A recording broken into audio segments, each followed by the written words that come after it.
it's very encouraging, and one must congratulate Kieswetter and the 12,500 staff at SARS for what they are accomplishing.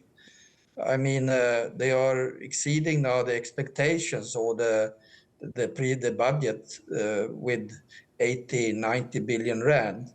And they have done it now. I think this is the third year in a row that they are doing this.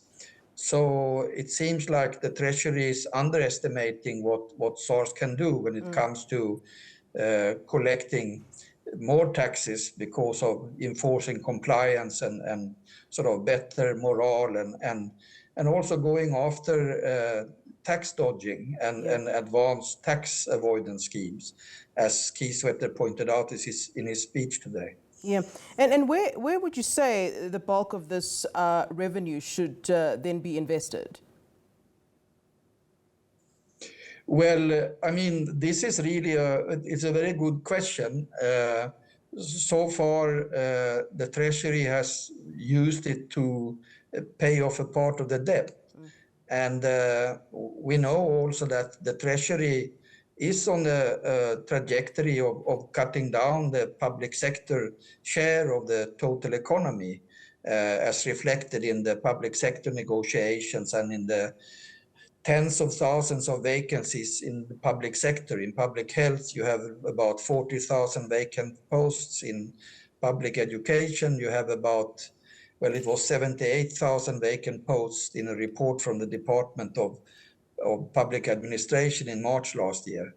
So it's really, if this continues, if SARS continues to be this successful, I mean, I think my fear, or the fear of the AIDC, our center, is that this will now be a argument for tax cuts, sort of for all the taxpayers, instead of realizing that the tax revenue can be a much larger share of GDP of the whole economy if you can enforce compliance, if you can rein in multinational corporations who are sort of engaged in tax dodging or in so-called transfer mispricing and so on. Yeah. So I think that is the discussion that we must have now when we are looking at what SARS can accomplish. Yeah.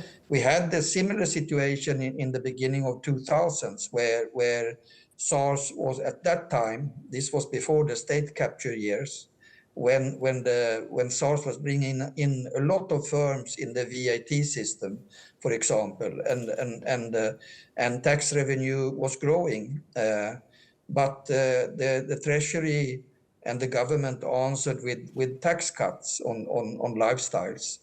So I don't want that to be repeated again. I think this should be used for going for the basic income grant and for filling vacancies in the public service sector, to putting in sort of programs of public works programs and so on to repair whatever needs to be repaired of ailing infrastructure like water pipes and potholes or whatever. So, and bringing down the number of learners and students per teacher in public education. So that is, I think that is on the cards, that debate. Should the tax revenue to GDP stay around 25%, or should we accept that the tax revenue is rather around 30% of GDP for a larger and better financed public sector? So I think that is the question that SARS has put on the table. I mean, you've put a very interesting topic into this conversation here. You speak about the fact that, SARS has been able to kind of also pick up in terms of, lifestyles, things like tax avoidance. Do you think that, law enforcement can better utilize, effectively SARS mechanisms to chase after people that perhaps go under the radar with some of the illegal activities that they might be involved in? Well, I think that is a weakness, and that is something that is still lacking. So Governor Kieswetter, he pointed out in his speech that out of 110 cases of tax dodging, they have successfully brought one to conviction. One conviction is secured, he said. And he spoke about the big issue of transfer mispricing, where he pointed out that they have had lodged one such case, and that was in 2018. So I mean, there's a lot of the resources needed to the SARS, and also it seems like the criminal justice system, when it comes to economic crimes, is failing us currently. So we will see how this continues, but it seems like even by going just to increase the morale and to increase compliance among ordinary people and domestic firms who are not multinational corporations, which we know are sort of deeply involved in different kind of tax dodging and tax avoiding schemes. But even just by doing this, they are achieving these results. But we are still waiting for the next transfer pricing case, and we are waiting for more than one out of these 110 cases that Keith mentioned being brought to successful conviction. But I mean, that will only increase the tax revenue and the budget of 2023. It will be exceeded, maybe by a lot. The Treasury, I think, will be wrong again. That's what I expect. And that put the question on the table. How large should the public sector be? Will the government and the Treasury now sort of counter this with tax cuts on lifestyles?